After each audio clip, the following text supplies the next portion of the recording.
your gift is not necessarily your purpose. For some people, it is. You know, some people have a gift of being a footballer or a soccer player, and they just need to score goals so their team can win. And that's all they want to live for. That's all they've done, and that's it. And that's fine. But then there's people like myself where I don't know where the spirit of laughter came from, where I will open my mouth and say things where I think it's just mediocre. It's normal conversation, but people are laughing their heads off. This is beyond the stage. But then I see it as a gift. You know, that's something that's been given to me. Now my purpose is what I do with that gift. Welcome to Africa and Us. I'm your host, Nathan Araya. On today's show, we have Eddie Kadi. Born in the DR Congo in 1983, Eddie Kadi moved to the UK at the age of 8, where he grew up in West London. While studying media technology at Kingston University in Surrey, Eddie Kadi began hosting stand-up shows, which further cemented that entertaining people seem to come naturally, and he's never looked back since. He's a household name within the British comedy scene and the first British black comedian to headline the O2 Arena. He has performed across Africa from Congo to Zanzibar and appeared on TV shows in Uganda, Ghana, Congo, Kenya, and Nigeria. I spoke with Eddie over Skype about the keys to his comedic success, touring with Lauryn Hill and Nas, and how important it is for him to remain unashamed and unapologetically authentic. This is Africa and Us.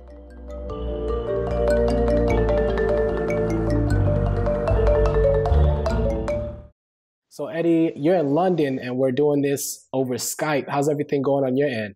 We thank God for technology, bro. We thank God for technology. Things are going real good. Real good on my end. I can't complain. So let's just take it to the very beginning. You moved from Congo to London at the age of 8. What was that experience like for you?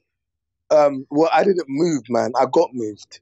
You know, when you're that young, man, you have no choice. When you're that young, you're running around. Every time it rains, you're running around with your friends. You're watching your uncles once a month climb up a big, well, what looked like a massive mango tree right in the middle of the compound.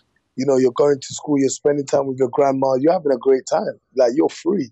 And then, you know, suddenly they've come to us and you've got to move for reasons that you don't understand. But, you know, you have to move because you've got no choice. So I've left essentially my sort of what I felt a good routine for an 8-year-old to move into a cold place. It was very cold, and I mean by the weather. Actually, I felt like some of the people were cold starting off in primary school, to be fair, because I couldn't understand the language, because everything seemed all of a sudden so controlled and restricted and so much smaller. You know, I couldn't run around like I used to. I didn't feel a sense of community like I used to, you know, when I was young. And it's like, but I think the main thing I was dealing with was just the sort of language and the culture shock at the time. But being a kid, you kind of just slowly, you don't even realize, you just find yourself kind of adapting, you know, and making it work. And the confidence of a child is what helps you to survive that early stage. What helped you build that confidence growing up, dealing with the society, the generation at the moment, the cultural barriers? What helped you build that confidence? I was always very attached to my culture. I think even as a young kid, to be fair, bro, more than any other kid that I know, to be fair. Like, I was always attached to my culture. I was always happy speaking my language. I mean, I spoke French and Lingala, my mother tongue. Lingala to my parents, French was academic in school. So when I came here, I kind of realized very quickly that they were impressed by the fact that I spoke French. So I really made it work in school. And I mean, at that age, I couldn't serenade any young lady. But I still kind of knew very quickly that they were very impressed with the use of my language. And the more I kind of learned the language, the more I was able to communicate better. But I was never afraid to just be me. I think that was very important. Naively, it was never intent. It was just what I knew best. Right. I'm sure growing up, there were so many challenges and things that you wished you could be. How did you realize your love for comedy? Actually, once I got into comedy is when I realized some of the greats were comedians. as a matter of fact. So a lot of people, I caught them at a stage of them being great actors in the Eddie Murphys, in the Bill Cosbys, in the Steve Martins, the Robin Williams, Jim Carrey. All these guys, I caught them doing the Ace Venturas, the Mrs. Doubtfire, Right. Beverly Hills Cop 1, 2, 3. You know, like it was that. So I didn't, Richard Pryor, I saw him through the eyes of Superman. Yeah. You know, and most probably Harlem Nights. Those kind of films. So then I've gone into stand up, and then I'm now really, trying to look back and see who are the stand ups, and people start talking to me about these guys. Now I'm watching their stand ups, and I'm like, oh, these guys started as comedians, and they became because I wasn't into stand up comedy. So for me, growing up, yes, I played parts in sort of extracurricular activities in school. So I was part of the school choir, the school band. I used to play the drums in school. I was always into that, but it was nothing major. It was just what you did in what we call secondary school, and also college, which you guys call high school. Right. So when I got to university, is actually when the actual comedy started per se. I was part of what we call the African Caribbean Society. So it's just a sort of fraternity, but more like just a chill vibe every week that, African and Caribbean students will get together and we'll do debates to kind of distract us away from the pressures of academics, and we put together a showcase.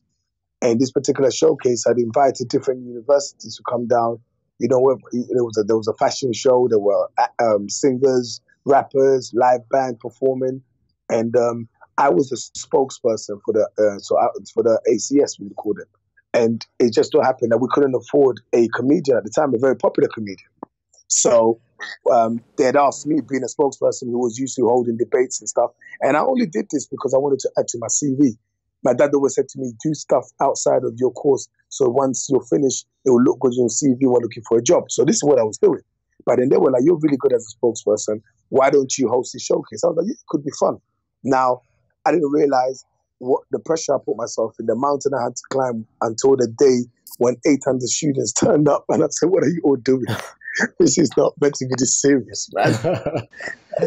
Yeah. So I started impersonating my friend's uncle, who was Nigerian, right? He was, so I started putting on an accent because we always used to mimic his uncle. He was very loud and he used to talk like this. His English, we used to use big words like I'm flabbergasted. So I thought I'll take that character on, and I maintained this accent throughout the show. I was this character with this very big Nigerian accent. Everybody, welcome to the show. This is going to be a wonderful show. And the next performance is, hey, clap for him. And people would laugh off their seats. And I was like, this is crazy. But in hindsight, I realized it's because a lot of the Africans, especially because, where you're in the country that's predominantly in terms of black communities, Caribbean, we were used to putting on the Caribbean slangs, the Jamaican slang. And all of a sudden, there was this African guy at university, and he's really going for it. And I think it was just a breath of fresh air. And that became the thing. Someone came up to me and was like, yo, can you come and perform at my uni? And I was like, yeah, I don't mind. And then they asked me how much I charged. I was like, charge? Well, I'm going to get back to you. Thank you. My people will call your people. I had to go and create my people, man. Yeah. And literally, I ended up performing at different universities, putting on the accent and dancing, using my Congolese background with my dancing and stuff. So it was just a thing that went on until I finished university. I got myself a job. Someone was like, you know what? You have a lot of funny stories when you're hosting showcases. Why don't you come to this comedy club and just tell these stories? And that's what I did. I'll tell stories, remix urban songs into African with African versions of any song that was out there at the time, whether it was R&B, hip hop, whatever, and that's when stand-up was born. I did it at a comedy show, people laughed their heads off, and I was invited the week after, and it just was like that. And a year later, I won Best Newcomer at the Black Entertainment Comedy Awards in England. Wow. That's, sounds like a long-winded story, but that's literally, how it happened. It was very organic. It was never a thing I want to become a comedian. It just was. How did your parents take it that you wanted to be a comedian? Man, bro, I'm coming from a culture where it's like the reason why we've left Congo to bring you here is so you can get an education that you would never have, to get the job that you wouldn't have access to back home. So you better make use of it. You better go for the big money. You better go for the lawyer, the accountant, the doctor. I mean, if you're not going to be a doctor, at least be a vet, for goodness sake. You sat long enough in the kitchen watching your mom cut chicken. Like, come on. Like, you can do the vet. I think it was signed, sealed, and delivered when that happened. When I told my parents I was going to study, a major in media technology, my dad was like, fantastic. You at least you want to get into television and production, and that still sounds good to me. And I'd finished university, and my sister had seen me perform as a stand-up. I told my dad, and my dad was just like, what? Like, we brought you all the way from Congo for you to be a clown? Like, you went to study to be a clown? I mean, if we knew this was the case, we would have left you in Congo and brought your cousins. That would have been fine. Like, maybe your cousin would have made more use. My dad was confused. He refused to go and see me perform. My mom being the loving mom, she had a very more diluted version of how she approached it. She was just really concerned about my health and well-being. And I'm just like, yo, I'm having a ball. I'm a rock star. Like, I'm having a great time out here, in my little new niche of comedy. But my dad was really like, you're kidding yourself. But mind you, I first started working at a television company, right? A new launched African TV station. It was exciting times. And then I started appearing on the channel where I was working in the background, where I was the editor who would, kind of produce the shows. My boss at the time had seen a performance of mine. I said, you know what? I'm going to give you a half an hour slot where you could just chat nonsense in front of the camera. And wow. That went on for a year. Yeah, literally. So this was a brand new channel. There weren't a lot of African, stations on our sort of on our waves. So at the time, it was, really popular. My parents would watch at home. That kind of bought me time, to be fair. Africans, hey, my son is on television. Right. They could use that for a year, maybe, just to buy time. It stops people from saying, what is he doing with his degree? They could just be like, he's on television, he's producing, but he's also actually in front of the camera. So those things bought my parents time until they found that there's no money coming in. And they were just like, yo, listen, we can only watch you on TV so many times, and then it makes no sense. What are you doing? So that happened. And my dad was just like, he was just lost and disappointed. Then there was one time, it was a long story, but I'd actually gone into hospital. I was in hospital for a while. Oh, wow. And and it coincided with a time where I was meant to do this big showcase, and I couldn't do it anymore. And my dad saw how miserable I got just for missing that one showcase, bro. And I think he saw in my eyes that this guy is really serious. Like, he is serious. And because I'd captured the soft side, I had this window of opportunity where my dad, after I came out of hospital and I was recovering, and then I was, called to do a showcase, and my dad came to watch me. Mind you, I'm 22 at the time. So my dad's come to watch me perform. And I think, he was overwhelmed. And I have this joke that I'm always like, my dad was watching me and he was the only one not laughing, right? He was just nodding. Every time people laughed, he would be nodding. And at the end of the show, I asked him, did you not enjoy the show? And I was like, yes, I enjoyed it. It was fantastic. I was like, but you didn't laugh. Like, where's your sense of humor? Come on, man. Yeah. Like, everybody's laughing. And my dad said, no. I said, but you were just nodding. He goes, no, the reason why I was nodding is because I was counting the people. 20 pounds, 20 pounds, 20 pounds. And it was like 20 pounds times 300 people. Hey, this is a good career. There it is. Yo, that was it. That was the moment my dad became my biggest fan. Man, that's so real. So usually comedy, incorporates so many different real life experiences that are high times and low times of your life. Where does your comedy come from? Do you know what? A lot of people talk about comedians and they're like, oh, comedians are inspired by dark stories and stuff like that. Yo, man, I will keep it 100 with you. I'm a happy child, bro. Yeah. Like, I was a happy child. I'm still a happy child. I was fortunate enough. I mean, look, in my comedy, I will talk about Congo and its attachment to the wars and stuff like that, but I didn't experience that. I experienced looting.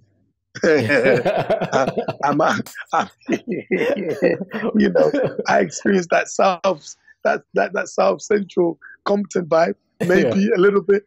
I experienced a couple of gunshots. I've heard it. I didn't see anyone holding guns, but But I think the narrative that Congo's attached to, I've taken advantage of, to kind of, it's almost like a mockery. And when people take it in, they're like, oh my God, it's just a funny side to kind of take away the stereotypes as well of how my country is looked upon. So when I came over to the UK, it was the same thing. I was sheltered. I grew up in a family. Both parents were around. I went through my education. I had good friends. But I think the moment of how Africans were looked upon, how our culture was looked upon, where it was predominantly Caribbean, and there was a moment here in the UK, being African was not cool, because constantly on the TV station there's commercials about this child in Africa who has a fly on his nose and has not drank water for 5 days, right, has to walk 4 hours to go and get water. That's how they saw us. So their thing was, this is why you come to this country, because you have to walk this far, because there's gunshots everywhere, because like you don't have access to hospitals, you live in the jungle. Like there was all these, and people still think like that now, to be fair, but it was really heavy on that side, and a lot of young Africans were really ashamed to stick their neck out for being African. So I used that. It was that where I used that in my comedy to break down the stereotype, to actually aggressively show that no, we're not like that.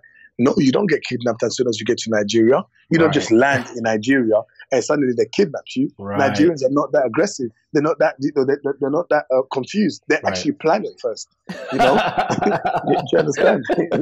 We're not that stupid. We plan it well. Then we take you, and we take you on a nice tour. Little things like that. They just needed to understand. A little safari tour. No, that's real. We take a little. So yeah, you will go. Listen, I'm like, yo, I know Timon and Pumbaa. Those are my neighbors, man. Like, come on, like they made it and they stopped talking to me. It's all good. Yeah.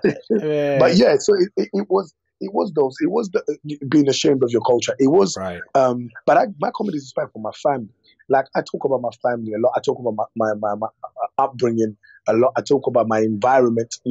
Being a British Congolese, being brought up in England, but still being instilled with the Congolese principles and culture and the African principles. I talk about being African in general, whether you're from East, West, North, South. The challenges that comes with it, about how we can turn those into a happiness, how our culture is vibrant, Right. And that's what I love most about you. You seem to be very centered in being your authentic self. And I was going to ask you about this because you talked to me about this in New York, about the importance of being you. And so how important is it for you to remain your authentic self and fiercely embrace your Congolese culture on stage and in life? Yo, man, we had this conversation during lunch, right? That time, and I clearly, and I always say you can only be, you will always be a diluted version of somebody else, but you'll always be 100% untamed version of yourself. So a lot of people want to change for society, and I believe that you should never change for society, because there will come a time when society changes for you, and you will be highly disappointed. You'll be the loser.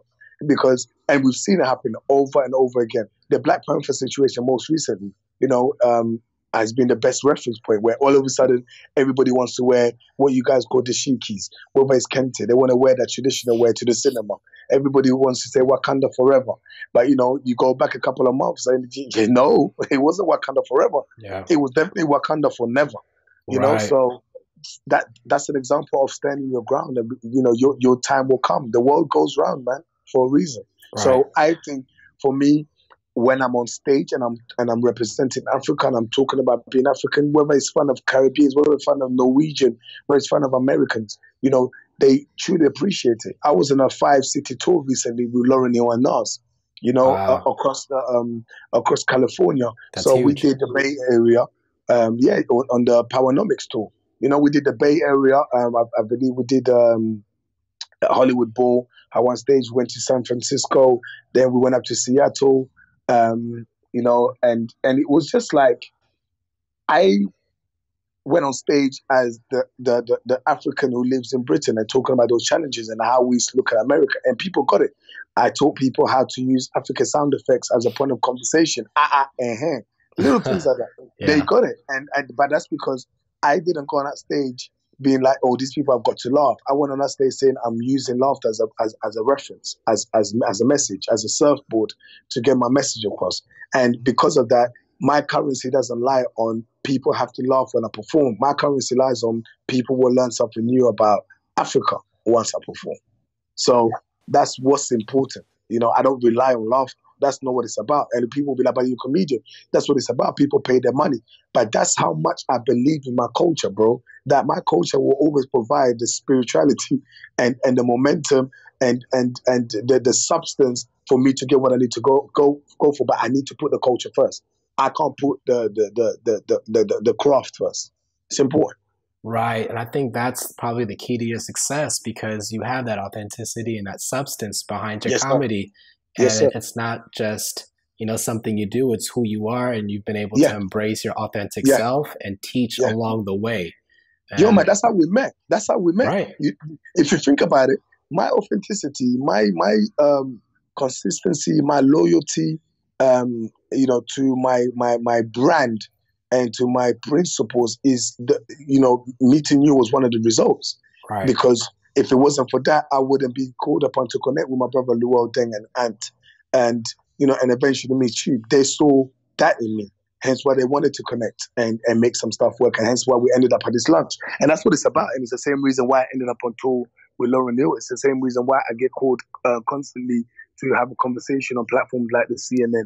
Same reason why I'm in going across the motherland, doing a travel show, about a holiday destination across the motherland. That's a moment of pride for me. But I think even for my parents, for it to come from, this boy went to university, finished his course, we wanted him to be this, but all of a sudden he's this guy who's actually constantly representing the one place that we left, and he's making it better for us to go back to. Come on, man. Right. That's what it's about. That's what it's about. Wow, man. Well, I respect you, man. And there's something else I wanted to ask you about, a particular experience that you had with the O2 Arena. I think at this time, correct me if I'm wrong, I was just kind of reading up a few things, but you were doing pretty well in your comedy career, and you still are selling out shows. And you approached the O2 Arena to do a show, and they said, by quote, "No way." Tell me about that story, because later on you got a chance to perform at that same arena. That's right. So we, going back to being at university, the person I connected with at the time was a year below me, a guy called T. T was a very ambitious man at the time. He was 18, I was 19 when we met. He had this vision of, I've got a live band. They're one day going to perform on live TV. They're going to be like the Roots. He had this vision where now he provided a backbone to my sort of just pure love for being on stage. And we had this structure where, now I would perform. He would sort of quote unquote manage the situation. And that's how we grew. We finished university. Our name was going right around just because we were making a lot of noise. This African kid who loves going on stage and performing and dancing and saying funny African stories. And then that grew into us having this niche where we could sell out events, 600 capacity, 800 capacity. Then we got to the Indigo. And the Indigo was around the time Michael Jackson passed away, funny enough. Wow. And the Indigo was ultimately, the Indigo 2 at the O2 Arena was ultimately an after-party venue. So it wasn't a performance venue, and they might do one or two concerts there, but ultimately it was an after-party venue. Once Michael Jackson passed away, it became heavily available for just showcasing because, there was a lot of free dates as well around that time. So we had done shows at the Indigo.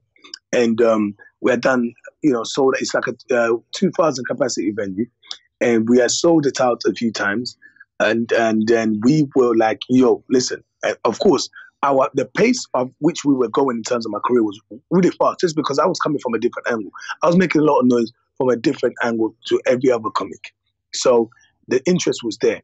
But then it still wasn't big enough for us to be like, for even an O2 Arena to approach us like that. But we were like, let's go for it. Let's make some more noise.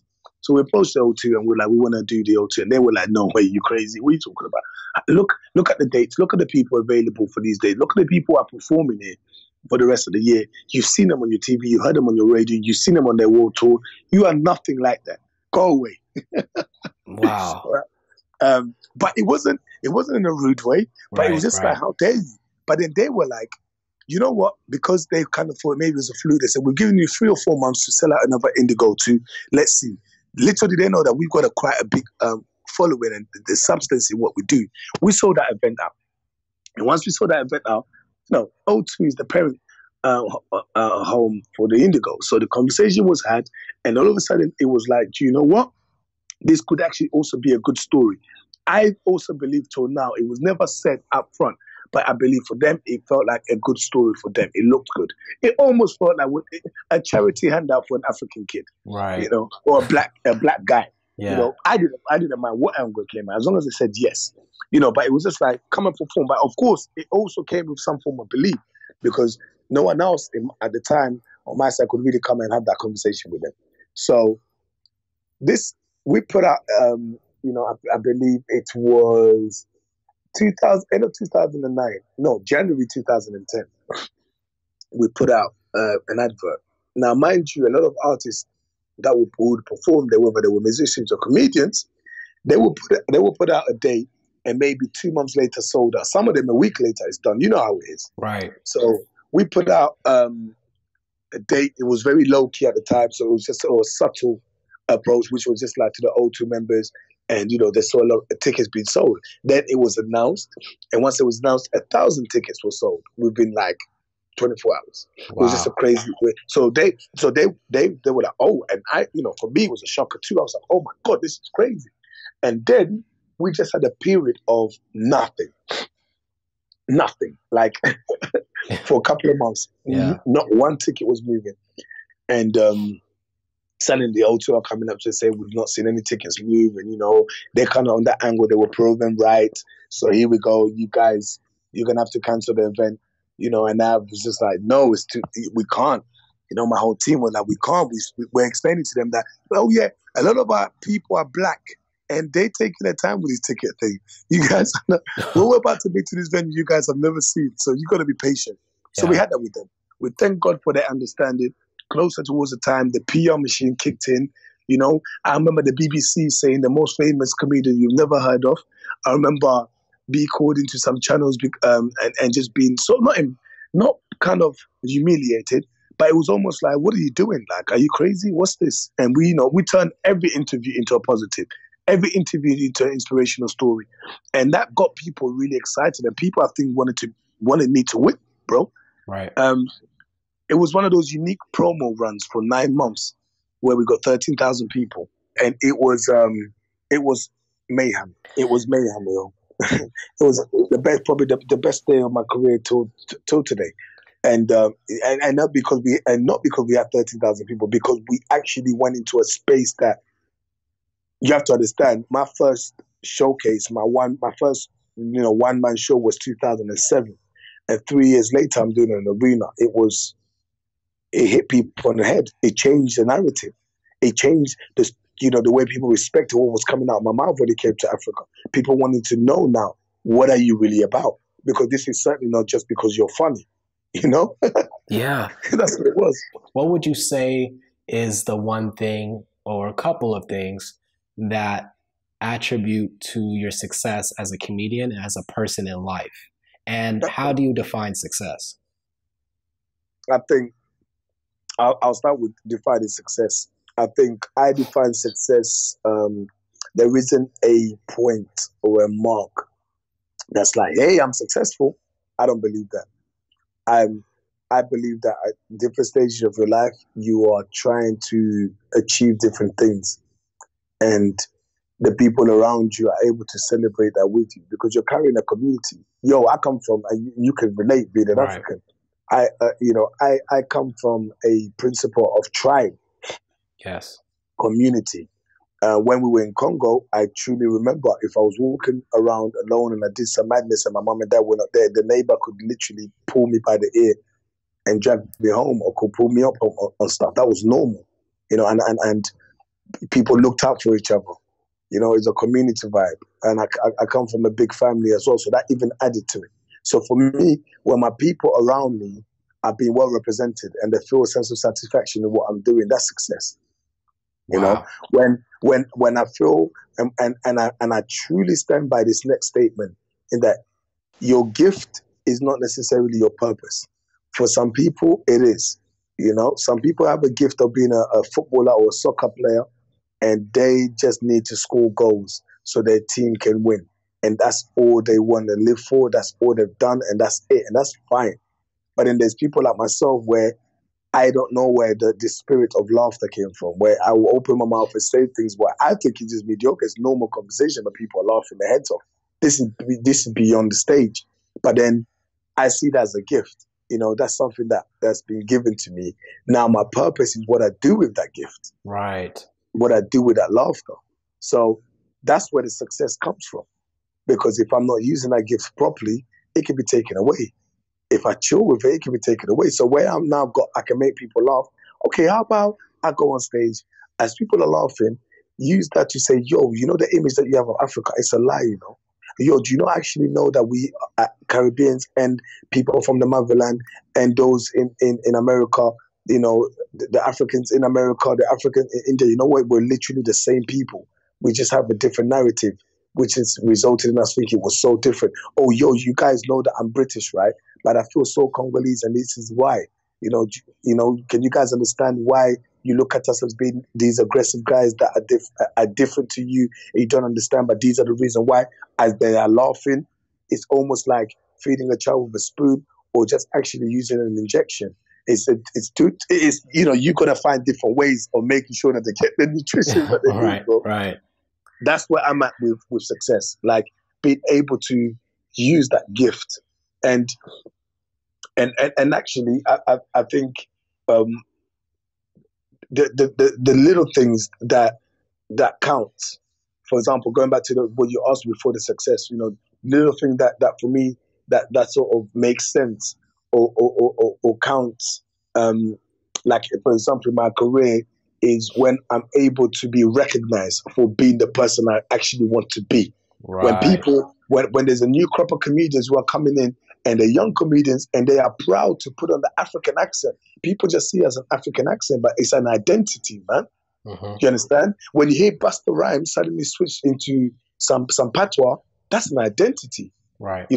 Like when you hear Nicki Minaj do the same thing, when you hear Rihanna do that, that's an identity. So, like, it's the same thing when you hear certain comedians, like Cedric the Entertainer, who are now switching to his country talk. That's his identity. That's him going back into his roots. He can give you Hollywood, but he can also give you country. Right. So when I've got these young Africans coming through and they want to put on an accent and they want to dance and they say, yo, I'm dancing like Eddie Kadi. Yo, man, those are highlights of career. Those are reference points of saying I'm doing something right. Yeah, I think you're really allowing a lot of people to be free into who they are and embracing their identity, because absolutely, as we know, like being African, there is a negative stigma and there's so many negative perceptions on what that is. So you're definitely trailblazing opportunities and ways for people to be free. And there's a quote that says, as you let your light shine, you liberate others to do the same. Yes, sir. So that's what I'm seeing through your life, and I hope and I pray that you continue doing that. You're definitely a blessing to many. I got a couple of last-minute questions, and I just want to, it's quick questions. I wanted to kind of get your thoughts. What does African mean to you? African means roots. It means identity. It means substance. It means a definition. It defines the world. Being African defines the world. We cannot downplay that at all. We've seen it over and over again. Now, with the rise of social media, we cannot ignore it. Being an African and being boldly with it makes people go, yo, I want a piece of that. 100%. Right. When is the time you feel most at home or at peace? When I'm at home. Yo, man, when I'm at home with my family. I actually, and more than that, when I go to Africa, bro, when I'm in Ghana, when I'm in Congo, and the wind is different, the sun is different, it tastes different, it feels different. But when I'm just able to be around people who have nothing to do with my actual job, and it's like being refueled, it's like being recharged. That's when I feel most comfortable. What do you know for sure? Wow. Yeah. My family loves me. That's one thing I'm certain about. I'm certain about my family loves me. I can't say any more than that, bro. What is one book that has deeply impacted your life? Oh, A Purpose-Driven Life.